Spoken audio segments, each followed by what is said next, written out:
అండి అందరికీ నమస్తే. నేను మీ సునీల్ మద్దాల. సిట్టా లేక సిబిఐనా?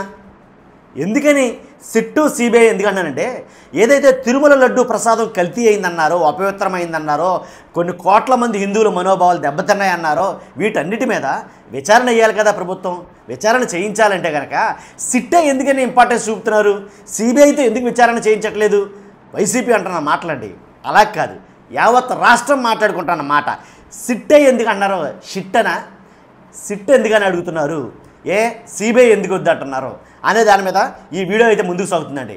ఖచ్చితంగా మీరైతే కనుక పక్కాగా ఫస్ట్ లైక్ చేయండి, ఎందుకంటే చాలామందికి తెలియాలి సిట్ ఎందుకు కావాలంటున్నారు, సిబిఐ ఎందుకు వద్దంటున్నారు అనే దాని మీద వివరణ ఇవ్వబోతున్నాను. కాబట్టి ఫస్ట్ మీ బాధ్యతగా లైక్ చేయండి. ఈ వీడియో తెలుగు రాష్ట్రాల మొత్తం తిరగాల. కాబట్టి లైక్ చేసిన తర్వాత మీ అమూల్యమైన అభిప్రాయాన్ని ఖచ్చితంగా, విజ్ఞులైన మీ అమూల్యమైన అభిప్రాయాన్ని ఖచ్చితంగా కామెంట్ రూపంలో తెలియజేయండి. మీరేంటి, సిట్ కరెక్ట్ అంటారా, సిబిఐ కరెక్ట్ అంటారా? సిట్ ఎందుకని వద్దంటున్నారు? రాష్ట్ర ప్రజలందరూ కూడా సిట్ను ఎందుకు విభేదిస్తున్నారు? సిబిఐ ఎందుకు కావాలంటున్నారు? వైఎస్ఆర్సీపీ కానీ సామాన్య ప్రజలు కానీ. కాబట్టి ఏం జరుగుతుంది అసలు ఆంధ్రప్రదేశ్లో? సిట్టు వద్దన్నా సరే బలవంతంగా ఎందుకు విచారణ కమిటీగా ఏర్పాటు చేశారు? దీని గురించి అయితే మనం చెప్పబోతున్నాం. మీ అభిప్రాయాన్ని కామెంట్ రూపంలో తెలియజేయండి. నాతో పాటు నలుగురు చదువుతారు. అంతేకాదు మన ఛానల్ని కొత్తగా చూస్తాం కనుక పక్కాగా సబ్స్క్రైబ్ చేయండి. దాంట్లో ఎలాంటి డౌట్ లేదు, ఎందుకంటే ప్రజలకు ఉపయోగపడే వీడియోలు, ప్రజల సమస్యల మీద మన వీడియోలన్నీ ఉంటాయి. కాబట్టి ఫస్ట్ మన ముఖ్యంగా లైక్ అయితే చేయండి. ఏదైతే ఇప్పుడు ఆంధ్రప్రదేశ్లో జరుగుతున్న ఈ రాద్ధాంతం, ఎలా అంటే మత రాద్ధాంతం అనాలో, లేకపోతే కుల రాద్ధాంతం అనాలో, లేకపోతే రాజకీయ రాద్ధాంతం అనాలో అర్థం కావట్లేదు. మొత్తానికి ఆంధ్రప్రదేశ్ ఒక రాద్ధాంతం అయితే కనుక జరుగుతుంది. ఏంటంటే కనుక తిరుమల లడ్డు అపవిత్రమయ్యింది అని. కాబట్టి ఇది కావాలని కుట్రపూరితంగా చేస్తున్నారా, రాజకీయం కోసం దీన్ని చేస్తున్నారనేది తెలియాలంటే విచారణ జరగాలి. ఎవరు తప్పు చేశారో అనేది తెలియాలి. తప్పు చేసిన వాడి మీద కేసు లోపల వేయచ్చుగా, ఎవరు తప్పు చేసినా సరే. ఎందుకని కేసులు పెట్టడం లేదు అని సామాన్య ప్రజలు చాలామంది అడుగుతున్నారండి. మరి ఎందుకని అంటే ఆరోపణలు అయితే చేసేసారు. అపవిత్రమైపోయిందన్నారు, ప్రాయశ్చిత్త దీక్షలు అన్నారు, ఆ దీక్షలు అన్నారు, ఈ దీక్షలు అన్నారు, దీక్షలన్నీ చేస్తున్నారు. కానీ అసలైన ముద్దాయిని పట్టుకోవడానికి కేసులు ఎందుకు పెట్టడాలా? చాలామంది చాలా రకాలుగా మాట్లాడుతున్నారండి.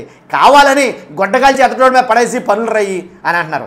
కాబట్టి సిబిఐ వద్దని కనీసం సిట్టింగ్ జడ్జితో అన్న విచారణ చేయించారుగా. ఎందుకని కనీసం సిట్టింగ్ జడ్జి కూడా వద్దు, మాకు సిట్టే కావాలి అని ఎందుకంటున్నారు అసలు? చాలామంది అడుగుతున్నారండి మాట.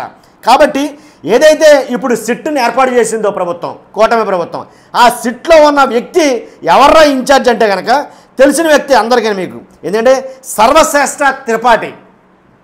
ఏదైతే పల్నాడులో పెద్ద ఎలక్షన్ గొడవల్లో భాగంగా, ఎన్నికల గొడవల్లో భాగంగా పల్నాడులో మొత్తం రావణకాండ జరిగిందో, ఏదైతే రావణకాండ జరిగిందో మొత్తం తగలబెట్టేయడం, నరికేయడం, కొట్టేయడం, ఇలా బీభత్సం సృష్టించారు. అంత జరుగుతున్నా సరే చాలా సైలెంట్గా ఉన్నాడండి ఆయన. ఎవరు? ఈ త్రిపాఠి గారు. అంత ఘనపాటి అనమాట ఆయన.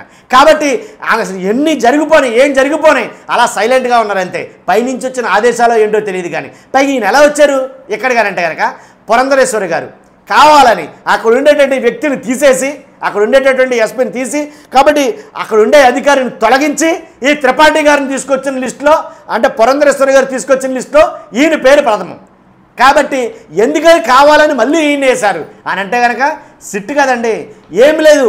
జనాలు మాట్లాడుకున్న మాట ఏంటంటే ఒక నివేదిక తయారు చేస్తారు, అది కూటమి ఆఫీసులో తయారవుద్ది. ఆ నివేదిక తయారైన తర్వాత త్రిపాఠి గారు వచ్చి దాని మీద సంతకం పెడతారు. అంతవరకే ఆయన పని, అంతవరకే.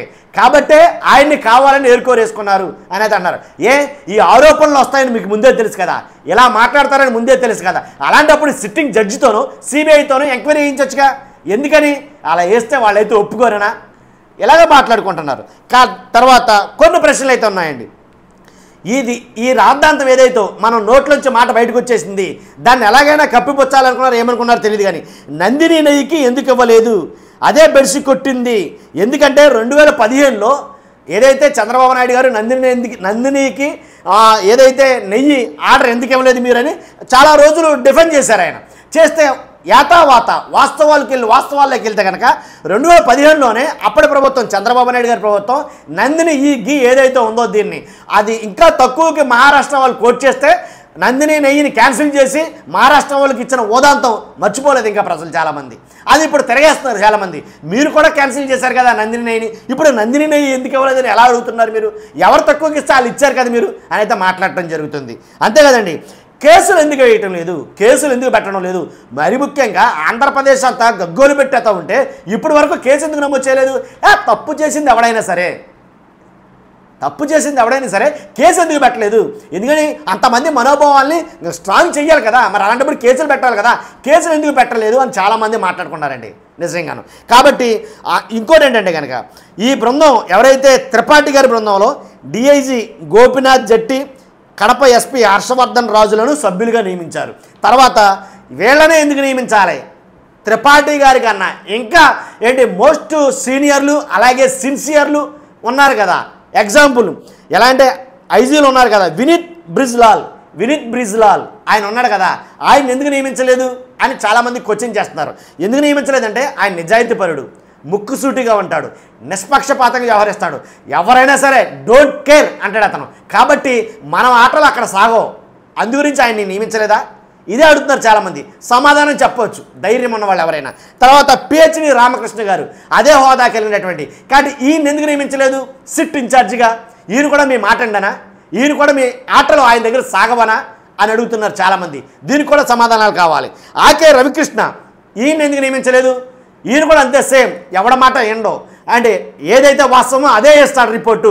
నేను ముఖ్యమంత్రిని, లేకపోతే నేను ఉప ముఖ్యమంత్రిని, లేకపోతే నేను అది ఇది అన్నా సరే జాంతానాయి, దాంట్లో ఎలాంటి డౌట్ లేదు. అతను ఏదైతే నివేదిక ఏదైతే చేశాడో, పరిశీలించాడో, టెస్ట్ చేశాడో అదే 100% నివేదిక బయటకు రావాలంటే ఖచ్చితంగా.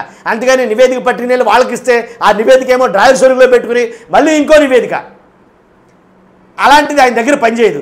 నిన్న అన్నారు కదండి సిపిఐ రామకృష్ణ గారు అనుకుంటా. కాబట్టి ఆయన ఏమన్నాడు, ఆయన సిట్ అంటే ఏమీ లేదండి, సిట్ అంటే షిట్ లాంటిదేనండి. ఆ సిట్ అంటే వాళ్ళ నివేదిక ఎవరైతే నియమిస్తారో ఆ నివేదికను తీసుకొస్తారో, ఆ నివేదికను తీసుకొచ్చి నారా చంద్రబాబు నాయుడు గారికి ఇస్తారు. నారా చంద్రబాబు నాయుడు గారు పవన్ కళ్యాణ్ గారు కూర్చొని చూసి అబ్బో ఇదైతే మనకు తీగలు తెగిపోతాయి అనుకుంటారు, ఏమనుకుంటారో తెలియదు, కానీ అది తీసుకుని వచ్చి ఆ టేబుల్ ఏదైతే ఉందో ఆ టేబుల్లో పెట్టుకుంటారు. ఈ టేబుల్ నుంచి వీళ్ళు ఆల్రెడీ ప్రిపేర్ చేసుకున్న నివేదిక ఒకటి ఉంటుంది కొన్ని పేజీలతోటి, ఆ నివేదికను బయటికి తీస్తారు. ఓకే చెక్ చేసామని చూసామని చాలు కానీ సంతకం పెట్టంటారు అవతల వ్యక్తిని, సిట్ ఇన్ఛార్జిని. అతను కళ్ళు మూసుకుని సంతకం పెట్టాల్సిందే, వేరే ఆప్షన్ లేదు ఇంక అతనికి. కాబట్టి సంతకం పెడతాడో దాన్ని ప్రజల ముందు పెడతారు. ఇదే జరుగుతుంది సిట్ ఎప్పుడు కూడా వాస్తవాలను వెలుగులో తీసుకురాలేదు. సిట్ అంటే ఖచ్చితంగా ప్రభుత్వానికి అనుగుణంగా ఉంటుంది. వాళ్ళు కూర్చోమంటే సిట్ అంటే ఏం లేదండి, సిట్ అంటే కూర్చోవడమే. సిట్ అంటే కూర్చోవడం, స్టాండ్ అంటే నుంచోవడం, అలా పనిచేస్తుంది సిట్టు. ముఖ్యమంత్రి గారు ఏది చెప్తే అదే. కాబట్టి సిట్లు ఎప్పుడు ఏర్పాటు చేసినా సరే ప్రభుత్వానికి అనుగుణంగా ఉండే అధికారులు మాత్రమే నియమించుకుంటారు. నిజాయితీ పరుల్ని, నిక్కచ్చిగా పనిచేసే వాళ్ళని, అలాంటి వాళ్ళని ఎప్పుడూ ఖచ్చితంగా అసలు ఎట్టి పరిస్థితుల్లో నియమించరు, ఎందుకంటే వాళ్ళకి విరుద్ధంగా వస్తాయి అనేది సిపిఐ నారాయణ గారు మాట్లాడిన మాటలు, నేను కాదండి. కాబట్టి రాష్ట్రం మొత్తం ఇదే మాట్లాడుకుంటుంది, ఆయన ఈయనని కాదు కానీ. కాబట్టి వాస్తవాలు వెలుగులోకి రావాలంటే సిట్టింగ్ జడ్జితోనూ లేక సిబిఐతోనూ ఎంక్వైరీ చేయించాలి. ఎందుకని భయపడిపోయారు? అసలు ముందు చాలా విభత్సంగా ఫైర్ అయినటువంటి వాళ్ళు ఎందుకని సిట్కే ప్రాధాన్యత ఇచ్చారు, మిగిలిన వాటన్నిటిని పక్కకి గెంటేశారు. తర్వాత ముందు జరిగిందన్నారో జరగలేదన్నారో ప్రాయశ్చిత్తం చేసాం సరిపోద్ది అంటున్నారు. ఎందుకని?